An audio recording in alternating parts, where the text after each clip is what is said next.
What up, YouTube? It's your boy Dan, a Lakers fan, coming to you guys after a 97-81 loss to the Portland, Oregon Trailblazers. Man, that's two of my teams that lost to an Oregon team this weekend, man. My Kansas Jayhawks lost. I thought they were going to go all the way. They were looking promising. And now my Lakers lost to the Portland Trailblazers, who for some reason seem to have our number for a long time since we had Kobe. I mean, and back in the Zach Randolph days, every time we went to Portland, Oregon, we would lose. Sometimes they would come here and steal a victory. I don't know. Maybe it's just a curse. But at this point, guys, there's 9 games left in the season. We just looking at the light at the end of the tunnel. I can't wait to the off season. Um, hitting the lottery, then the draft, and free agency. And I'm curious to see what Magic Johnson does because so far so good. I mean, every player that Magic has brought in has made a positive impact on the team. For example, tonight the only players that played pretty well in my book are Tyler Ennis and David Nwaba. These are all Magic Johnson, Rob Pelinka moves. I like him. I like both of them. I think Tyler Ennis could be a good second or third string backup point guard. Um, he reminds me of a less athletic Jordan Farmar. He has poise. He plays decent defense. He uses bursts of speed. He's not the quickest guy or the most athletic guy, but he's pretty heady and he makes the right pass when they're coming down on a break on like a 2-on-1, 3-on-1 or whatever.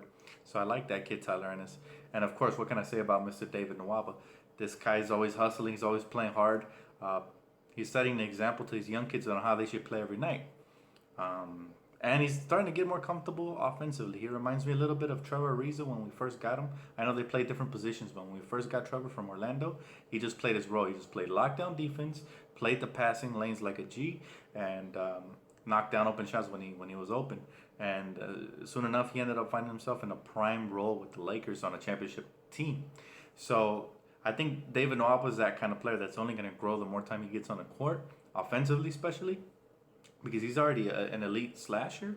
And if he can ever, start knocking those jump shots, wide open jump shots open, if he starts knocking them down with consistency, then that kid might end up earning some real starter minutes. So I really love those two pickups as well as Corey Brewer. So if that's a sign of things to come for the Lakers in this offseason, then I'm all for it. I'm excited to see what Magic Johnson and Rob Pelinka do.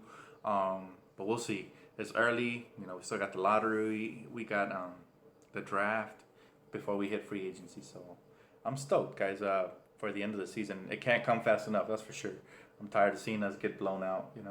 This has been a hell. These last 4 years have been hell, under the rebuild mode. But yeah, all I gotta say is we just got 9 more games to go. Hang in there, Laker fans. 9 more games of suffering, and we should be all right. Hopefully, we lose each and every single one of them because the Phoenix Suns are gonna, lose out, and we're basically only half a game behind them, right, for that second slot. So we don't want them to slide to that second slot and then bump us down to the third slot of the worst overall records, and we end up losing our pick in the lottery, even though it could still happen in the second slot, but it's less of a chance. So at this point, we can just hope for them to compete and lose. And looking at the schedule, I don't see many opportunities for us to win, so we should be okay. But yeah, our backcourt didn't play that great. Jordan Clarkson and Russell had off nights, even though Russell put up 22. Most of that was during stat padding time, and he showed nice, spurts like that one play where he went behind the back and laid it up.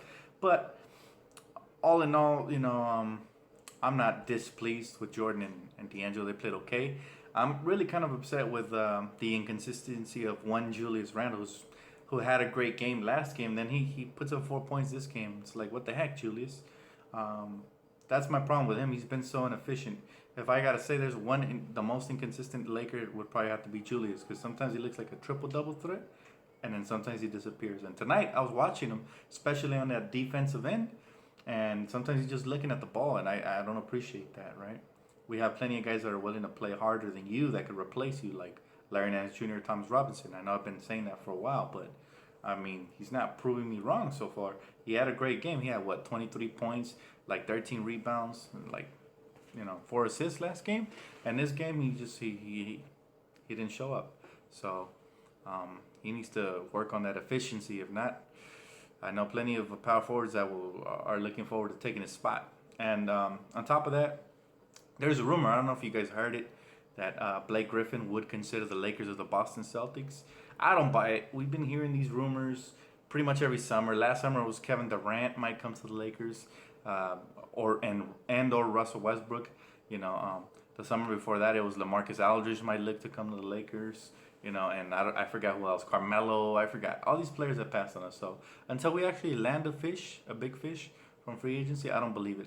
Plus, I'm not sure if that's a great fit for us because Blake Griffin's 28 and he's in his prime, but none of our other younger players are. And I'm not sure how he would fit on our team, even though he is much better than any power forward we have currently. I wouldn't complain though. If we landed Blake Griffin, that's one piece, and sometimes it just takes one piece of the dominoes to fall for the rest to start falling, right? Maybe we land Blake Griffin this summer, next summer we land Paul George, and so on and so forth.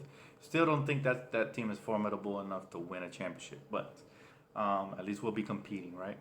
But tell me what you guys think in the comments below. Do you guys like Blake Griffin on the Lakers, or should he stay in Clipperland? Personally, me, I'd say the Clippers can keep him. He's 28. He's much better with Chris Paul on the team, even though he was pretty good without him before he arrived. And I don't know, he's 28, and the timeline just doesn't look good for the rest of our players, unless we're thinking of trading everybody and starting from scratch with Blake Griffin and a bunch of other role players. But I don't know, I don't like the idea. I say build to the draft and then add one guy who can carry you there, like a Paul George in the future, or maybe a Russell Westbrook in the future. Who knows? Anybody could be up for grabs with Magic Johnson. I'm hearing positive rumors about him being the type of operations manager that players would want to play for. But we'll see, guys. It's too early to tell. But I do like the early moves that Magic and Rob have made with Nwaba, with Corey Brewer, and with Tyler Ennis, as well as adding that draft pick, right?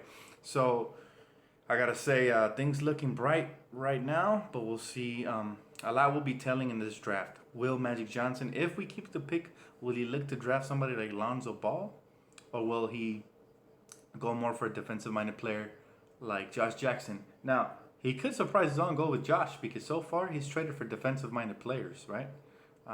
He signed David Nwaba, and then he traded for Corey Brewer, so that's looking like he's really trying to improve where our weakness is on defense, right?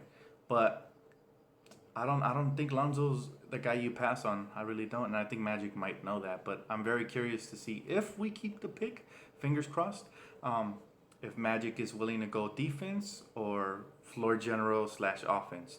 That's gonna be interesting. Or maybe he goes for Fultz and surprises the world. I don't know, but we'll see, guys. A lot is riding on this draft pick, or maybe he even packages it and trades for a star player. I don't know. Anything can happen, guys. Sky's the limit on possibilities. I'm not gonna lose any sleep till something happens, right? I'm gonna stay calm. I feel like we're in good hands right now, and hopefully I'm right. If I'm wrong, well then we'll see, But I do like what direction this team is heading for. I feel like we have a bit more of an identity. We don't have a complete identity yet, because like I said, one game they show up and the next game they don't. A team that has an identity always shows up, right? At least to play the way their identity is set, whether it be defensively, offensively, right? And I feel like we got outboarded too. I don't know what's wrong with our rebounding. I feel like we have decent rebounders, that we shouldn't be struggling this way. But it could be fundamentals like boxing out, little things like that they got to work on because they are young, right?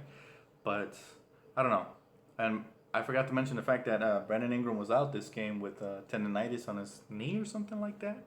But hopefully he's okay and he comes back so we can evaluate him for the rest of the season. Anyways, guys, definitely leave a comment, like, subscribe. I appreciate all the support. I'll be dropping another video on my second channel on the Final Four, the surprising Final Four, because this NCAA tournament has not played out the way I expected it. I'm sure everybody's brackets are busted. Nobody thought Kansas would lose to the Oregon Ducks, but shout out to the Oregon Ducks because they look great. And I knew North Carolina had a great chance of beating Kentucky, but all of my teams that I like from college are out. This could be a good thing because maybe good players will slip in the draft and we'll be able to snatch one up with the 20th pick. But, we'll see what happens, guys, with that. Anyways, guys, I'll catch you guys after the next Laker game. Peace out. Much love.